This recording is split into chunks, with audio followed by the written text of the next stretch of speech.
Okay, so last time I wasn't able to finish chapter 4. So the last sentence I read was the Marines marched up the road and then by us with their clean, crisp uniforms and all the cockiness that we ourselves had displayed such a short time before. Okay, one Marine called to us, "You kids can go home now. Us men are taking over." We were just too tired and too fresh out of the fight to argue. "We will be in Seoul in 6 days," another Marine yelled. "Seoul is north, buddy," I replied tiredly. "Take off."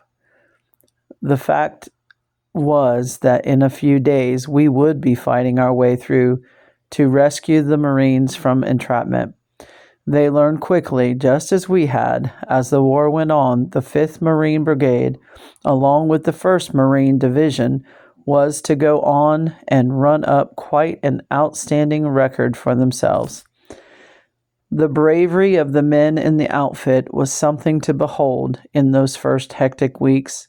Many times I saw men who were wounded themselves carry badly wounded men to an aid station and then limp back to the line to continue the fight.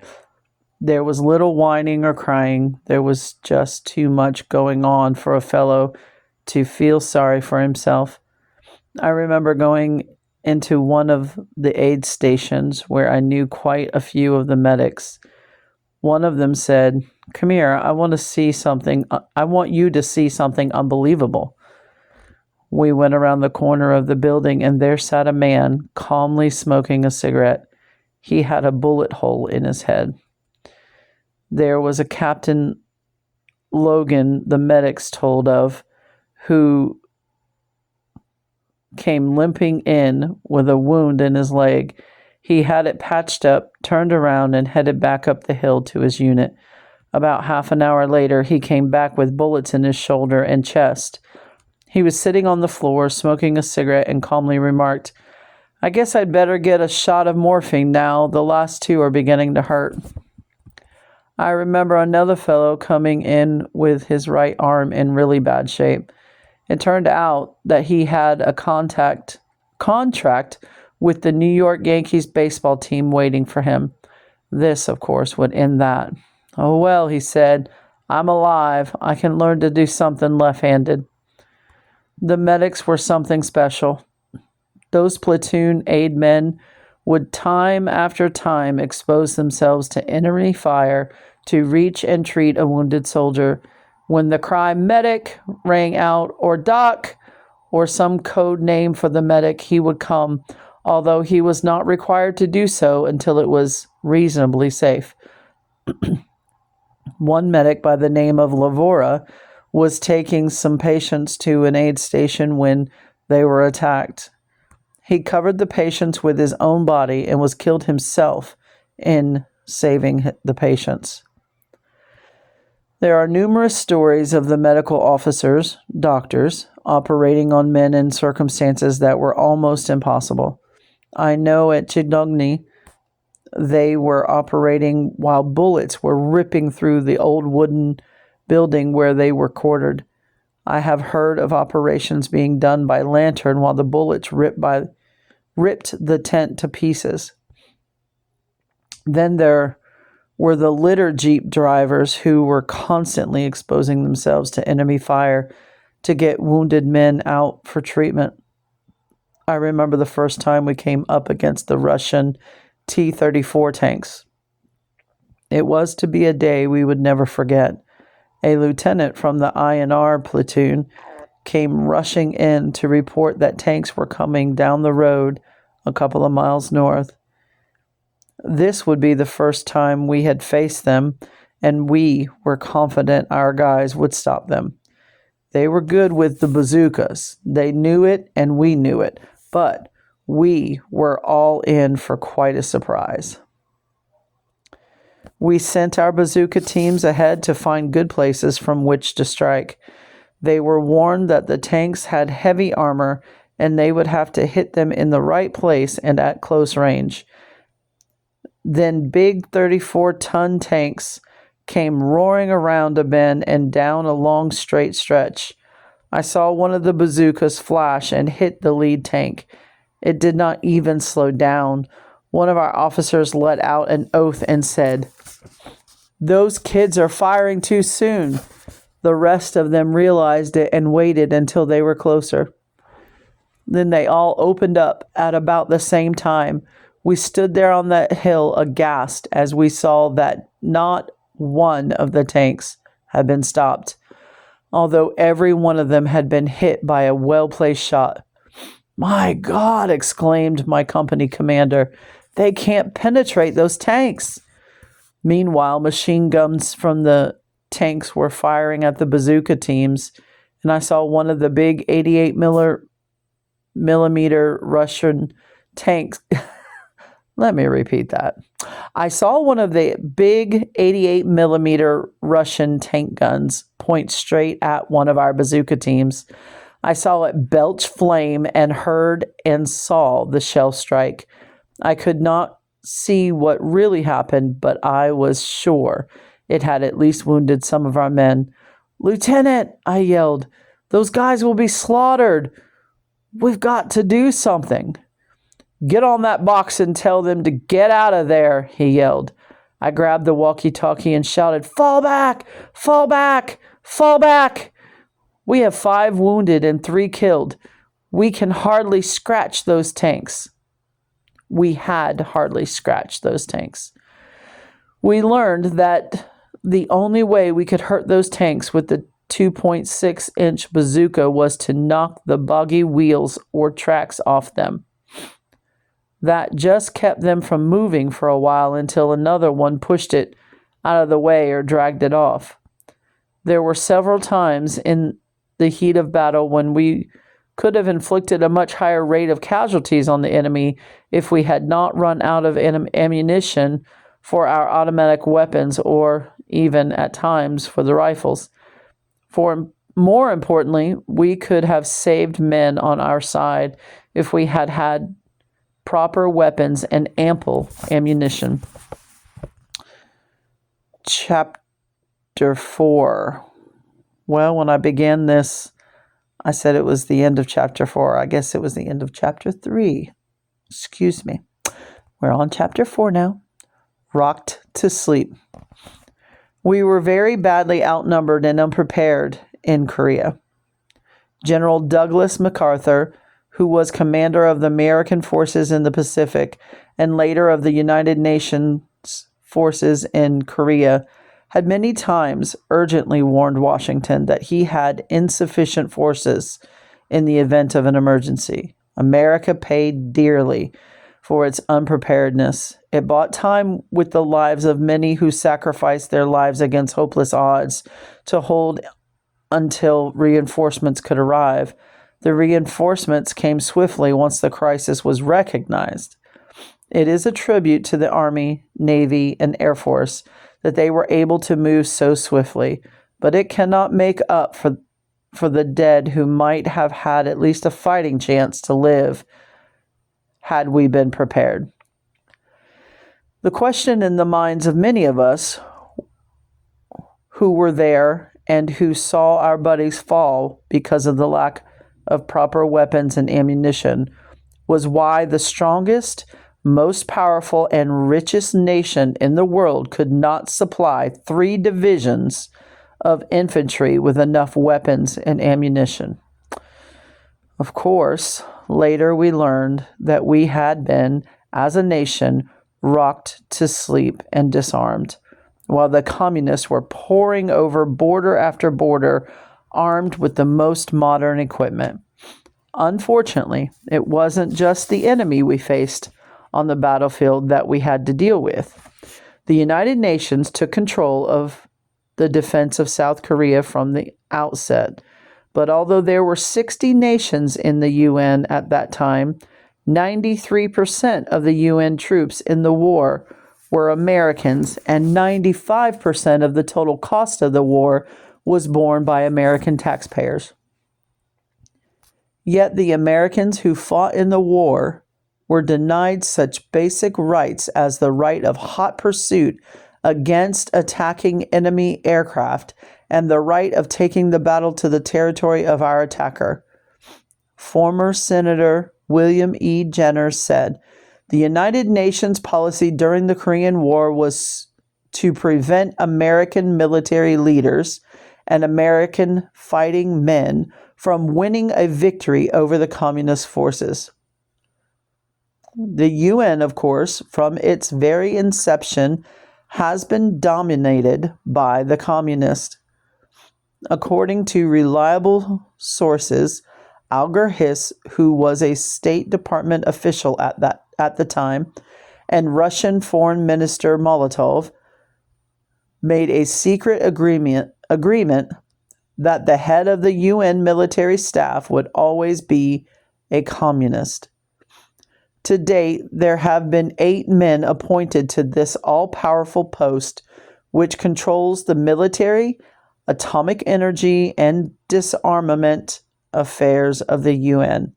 All 8 have been communist, 7 from Russia and 1 from Yugoslavia. During the Korean War, the Undersecretary for Political and Secretary Council Affairs was a communist.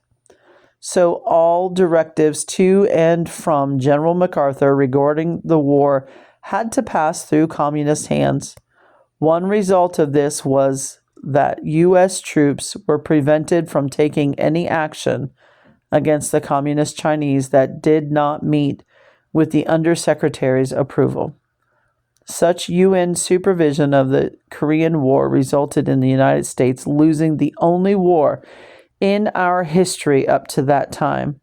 It also resulted in the tragic toll of 137,000 casualties. Yet, even while the United Nations was forcing us to be so gracious to our attackers, the communists were rampaging through village after village in South Korea, leaving behind them a wake of death, pain, and cruelty that would have been unbelievable to me had I not seen it with my own eyes. I remember so well, one morning in the first stages of the war, we heard the yelling and noise that usually accompanied the suicide attacks by the North Koreans. This, however, was to be different than anything we had ever faced before. All of a sudden, I heard the platoon leader, a lieutenant, say, "My God, they have women and kids out in front of them." I grabbed a pair of field glasses, and sure enough, there they were, hundreds of women and children being driven in front of the North Korean soldiers. We found out later they were forced to do it or be shot. We had minefields all around our positions, and it dawned on us that they were going to drive them through our minefields. Also, they knew that we would not fire on those women and children until the last minute. This gave them the advantage of getting in close, where their burp guns could chew us up.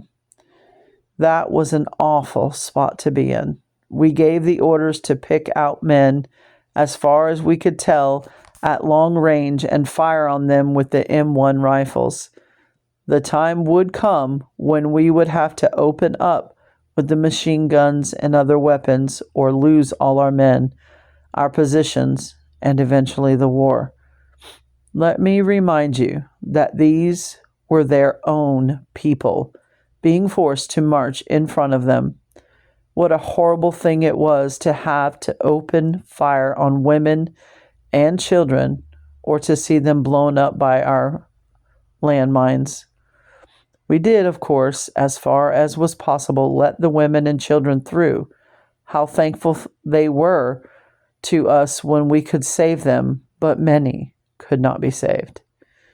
We came across town after town where the communists had taken over and killed the mayor, the city leaders, the school teachers, the business leaders, and anyone else they considered a threat to their communist dictatorship.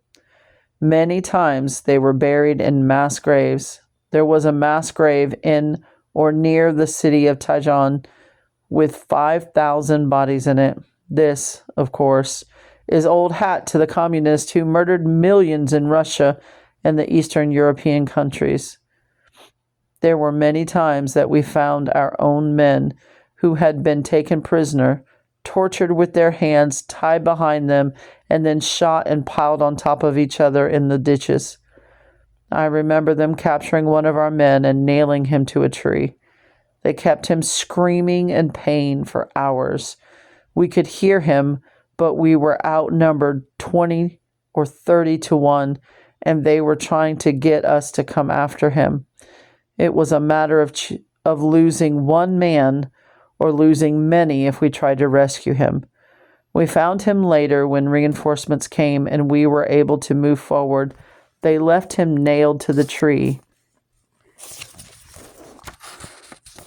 and half-skinned, with many small cuts over his body and his privates cut out. He was dead, of course. Then there was the time up north, after the Chinese came into the war, that they took a truckload of our wounded men, whom they had captured, and poured gasoline all over them and set them on fire. This type of scene was repeated thousands of times over during the course of the war. One of the most discouraging things to the American troops when we first arrived was the conduct of the South Korean soldiers. Wherever we went, they seemed to always be clogging up the roads and headed south, away from the action. We were forced to struggle through these retreating soldiers in order to defend them and their countrymen. Later, I would learn some things that would completely change my mind about these men. For one thing, I discovered that before the fall of Seoul in June 1950, the South Korean army had numbered 100,000 men, but it was an untrained army without adequate leadership from its officers. It was outnumbered by as much as 50 to 1 at times and equipped with outdated, unwanted weapons left behind by the American occupation troops. After the fall of Seoul, 80,000 of these soldiers, leaderless, poorly armed, and faced with the prospect of being shot if caught in the ROK uniform, had simply changed clothes and joined the stream of refugees headed south. Many of these soldiers were reclaimed for the army later. This was made possible mostly by the efforts of the Korean Military Advisor Group, which was a group of American officers and the men working under them. They set up 10-day training systems to give at least some training to the men and make them familiar with the weapons they were being issued. By the end of the summer, the ROK Army had swelled to more than 150,000 men. In the early fall, we began to receive South Koreans into our own units. I was very impressed with their courage under fire. They did a beautiful job for us. There were problems, of course, since most of them understood no English and we spoke no Korean. They were pulled out of our units as their own strength grew and as more and more trained South Korean officers were made available. After the ROK Army was equipped with proper weapons, ammunition, and training, they were lauded by most of the American units who worked with them. The ROK Army had some outstanding units. The Capital Division of the ROK Army measured up to most any unit in Korea. They had an enviable record. The North Koreans and Chinese communists struck hardest at these South Korean units, knowing their lack of training. As a result, the South Koreans suffered huge losses during the war. The ever-changing American foreign policy was responsible for South Korea entering the war with so few trained officers and hardly any weapons. The American occupation troops were pulled out of Korea in midsummer 1949 over the protest of President Syngman Rhee, according to John Muccio, the former ambassador to Korea, 1950. The troops were pulled out because many policymakers in Washington felt it best to write Korea off just as they did China. Ambassador Muccio worked hard to change the policy because he believed that the maintenance of Korea as a non-communist bastion was as important to the morale of Asia as was Berlin's fate to the morale of Western Europe. This attitude carried over to our military involvement. Congress was not willing to go all out and announce our backing of South Korea. Neither were we ready to abandon Korea completely, so we started to train a Korean army too late and with too little. We invited the communist attack by our attitude. Even now, we are putting many of our allies in the same position by ignoring their needs while we court our communist enemies. Will we ever learn that the motive and goal of communism is to enslave the world? Facts seem to prove that once again we have forgotten that lesson. We have conceded to the Russians a wide lead in ground combat forces by cutting the U.S. Army to its smallest size in nearly a generation. The Soviet Navy has been outbuilding the U.S. Navy by a margin of 2-1 in recent years and is reportedly on the verge of a new surge of building. Military leaders are warning our government, as they did before the war in Korea, that if an emergency of major proportions arose, we would be caught dangerously short. The Soviet army alone outnumbers us 2-1, and that is before some of the proposed U.S. cuts. The Soviets have 2.2 million well-trained, well-equipped soldiers, and their Warsaw Pact nations give them 925,000. The communists double us in heavy tanks and in heavy artillery. Our troop strength is now at about the same level as it was when the Korean War started. The Pentagon says that only 1 out of every 7 of our troop divisions is combat ready. According to the latest U.S. Navy estimates, Russia is operating 568 major surface warships and submarines, while the United States has 378 in its active fleet. Both navies have been retiring older ships, but the Russians have built 89 new war vessels since '67, while the United States has built only 42. The average age of the Russian ship is 9 years, while the average age of the United States ship is 16 years. The older ships are slower, and the armament and other equipment is less sophisticated. I remember words spoken by South Korean President Sae-Ri, "Your government must learn, as we have, that there is no compromise with the Reds. It will always be a trick for them to gain time and lull your suspicions. The next time they strike, it may be, for your world, too late." That's the end of chapter 4, and I just wanted to, I forgot to say that this was written in 1987, so things are a bit different.